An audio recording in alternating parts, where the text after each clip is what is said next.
तो ये तो निषाद समाज का अपमान है। निषाद समाज का संघर्ष अगर कोई जानना चाहता है, उनके बीच में जाके अगर जाल खींचना चाह रहा है, वहाँ पे मछली कैसे मारा जाता है वो देखना चाहता है, और उसको देख के अगर कोई कटाक्ष कर रहा है, तो ये तो निषाद समाज का, पूरे बिहार का निषाद समाज का अपमान है। उस गंदे पानी में ये पैर भी रख देंगे भारतीय जनता पार्टी का कोई नेता? वो उस खुले मैदान में तो नहीं जाते हैं कि हमको डेंगू का मच्छर काट लेगा, और राहुल गांधी जी उसमें स्विम कर रहे हैं। महागठबंधन के नेताओं को ना जलेबी राज आती है, ना मछली राज आ रही है। हम लोग वहाँ पर वोट पकड़ रहे हैं, वो मछली पकड़ रहे हैं। लेकिन आप दिखावे के लिए खाली मत मछली मारिए। अभी आप बताइए ना, ये बोल के एक मछुआरा समुदाय का कष्ट देख रहे हैं, इसलिए राहुल गांधी जी कहे कि मछुआरा समुदाय किस तरीके से मेहनत करते, किस तरीके से अपने परिवार को चलाने के लिए संघर्ष करते, ये देखने के आदरणीय राहुल गांधी जी गए। इस पे अगर मोदी जी को या उनके एनडीए को अगर पेट में दर्द हो रहा, तो ये तो निषाद समाज का अपमान है। निषाद समाज का संघर्ष अगर कोई जानना चाहता है, उनके बीच में जाके अगर जाल खींचना चाह रहा है, वहाँ पे मछली कैसे मारा जाता है वो देखना चाहता है, और उसको देख के अगर कोई कटाक्ष कर रहा है, तो ये तो निषाद समाज का, पूरे बिहार का निषाद समाज का अपमान है। आज पूरे निषाद समाज जो है, यूपी, बिहार, झारखंड, तमाम देश के निषाद फिशरमैन जो है वो गर्व कर रहा है कि आदरणीय राहुल गांधी जैसे इतने बड़े नेता जो भविष्य का अगला मुख्य प्रधानमंत्री होंगे, वो हमारे निषाद से कनेक्ट हो रहे हैं, उनके दुख दर्द को समझ रहे हैं, उनके बीच में जा रहे हैं, काम कर रहे हैं। तो ये आज गर्व अपने आप में महसूस कर रहा है। और उस समाज के लिए इस तरीके से भाषा का प्रयोग करना, इस तरीके से सोच रखना, तो कहीं ना कहीं वो नहीं चाहता कि एक वाती पिछड़ा मल्ला का बेटा आगे बढ़े। वो नहीं, जो उसको पेट में दर्द होता है कि मुकेश सहनी जैसे नेता कैसे डिप्टी सीएम बने, तो उसको दर्द होने दीजिए।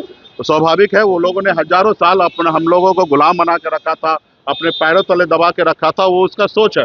लेकिन ये जंजीर को तोड़ना है, गुलामी की जंजीर को तोड़कर हम लोग आने वाले समय में सर उठा के जीना चाहते हैं। इसके लिए हम लोग लड़ाई लड़ रहे हैं। मतलब प्रधानमंत्री को काम है देश भर का छोड़ के पिछले 4 महीने से बिहार में डेरा डाले हुए हैं। केंद्रीय गृह मंत्री जी बिहार में बैठे हैं। आपने ये सवाल किसी भारतीय जनता पार्टी के एक भी आदमी से पूछा? मैं आपसे पूछ रहा हूँ, आपने किसी से पूछा है? आपके अंदर इतनी नैतिकता या इतना साहस है पत्रकार महोदय कि आप किसी भारतीय जनता पार्टी के नेता से ये सवाल पूछ लेंगे कि आपको कोई काम नहीं बचा है क्या? भारतीय जनता पार्टी के मुख्यमंत्रियों को, 2 दर्जन केंद्रीय मंत्रियों को, बिहार सरकार के मंत्रियों को, प्रधानमंत्री को, गृह मंत्री को, कि इतने बड़े देश को छोड़ के और आप बिहार में डेरा डाले हुए हैं। आप राहुल गांधी जी की बात कर रहे हैं, वो देश के नेता प्रतिपक्ष है, वो यंग है, एनर्जेटिक है, वाइब्रेंट है, वो स्विमर है, ताइक्वांडो है। आपकी जो भावना है उसका प्रकटीकरण आप कर रहे हैं भारतीय जनता पार्टी के नेताओं का? ये बताइए। राहुल गांधी जी एक अच्छे स्विमर हैं। उन्होंने गांव के देहात के एक पोखर में, जिसमें प्रधानमंत्री या किसी भारतीय जनता पार्टी के नेता की हैसियत नहीं है कि कोई अपना पजामा उठा के उसमें पैर रख सके, आप वो सकारात्मकता नहीं खोज रहे हैं, और आप कह रहे काम नहीं है तो राहुल गांधी जी मछली पकड़ रहे हैं। उस गंदे पानी में ये पैर भी रख देंगे भारतीय जनता पार्टी का कोई नेता?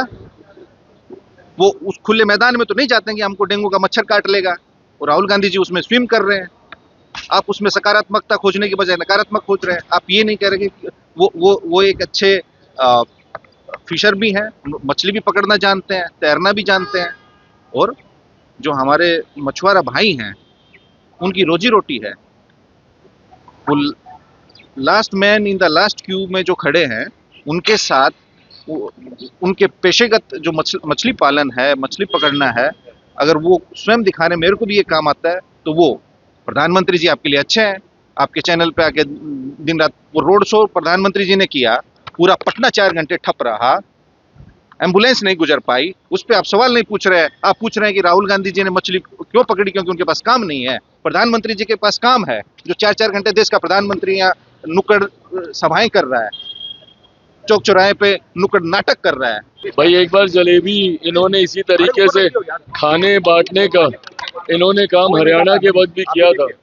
उस वक्त क्या हो गया था? देखिए, महागठबंधन के नेताओं को ना जलेबी राज आती है, ना मछली राज आ रही है। इन लोगों ने चुनाव के वक्त भी, हरियाणा के चुनाव में जलेबी राहुल जी ने उस वक्त भी बांटी थी, क्या परिणाम रहे? और लोकसभा के चुनाव के वक्त नवरात्रों में जब तेजस्वी जी और उनके साथी सैनी साहब जब मछली खाते हुए दिखे थे, उस वक्त भी वो कांटा उनके गले में फंसा था। एक बार फिर ये जलेबी और मछली को लेकर महागठबंधन सामने आया है हर्ष वैसा ही होगा जैसा हरियाणा में हुआ था और लोकसभा चुनाव में हुआ था। भैया देखा जितना वो कल आए, उनके हाथ जितना मछली लगा है उसे करीबन, अगर उनके जितना भी मछली लगा है उससे कम ही उनको बेसी कम ही वोट मिलेगा। कमाल है भाई, हमको तो लेकिन अच्छा है। चलिए, वो अंदाज उनका स्विमिंग का सबको बहुत अच्छा लगा और बहुत अच्छा है। हम लोग वहां पर वोट पकड़ रहे हैं, वो मछली पकड़ रहे हैं, और हम लोग एक एक जनता के पास जाके वोट के लिए हाथ प्रणाम पाती कर रहे हैं। हमारे यशस्वी प्रधानमंत्री कल गुरु गोविंद जी के इस जन्म स्थली पर गए, जहां पर वोट बैंक की राजनीति, हम लोग भाजपा विकास के कार्यों के लिए एक एक वोट के लिए हम लोग जनता के पास जाते हैं, गुहार लगाते हैं, निहोरा करते हैं, चिरोटी करते हैं, विकास के कार्यों को गिनवाते हैं, नए घोषणा पत्र को गिनवाते हैं। इससे हमको कोई दिक्कत नहीं, लेकिन आप दिखावे के लिए खाली मत मछली मारिए। मत्स्य पालकों के लिए सही मायने में अगर कोई बना रहा है योजना, आप हिमाचल में मत्स्य पालकों के लिए क्या योजना बनी है, झारखंड में मत्स्य पालकों के लिए क्या योजना बनाई हो, तो सरकार में है। हमने तो अपने इस मैनिफेस्टो में भी मत्स्य पालकों के लिए एक बड़ी योजना का शुरुआत किया है, और जहां जहां हमारा राज्य है हम केंद्र स्तर पे भी मछुआरों के लिए एक बहुत बड़ी योजना, उनके लिए जीवन बीमा, ये सब की तैयारी करते हैं। कह रहे हैं कि पीएम मोदी को कोई काम नहीं है और बिहार में सारे लोग डेरा डाले हुए। अब ना यही है तो कब आवत नहीं खो, आ गिला तो कब काम नहीं खे। भैया मोदी जी जैसा दिल से गले लगाने वाला लोगों को ऐसा नेता कहाँ मिलेगा।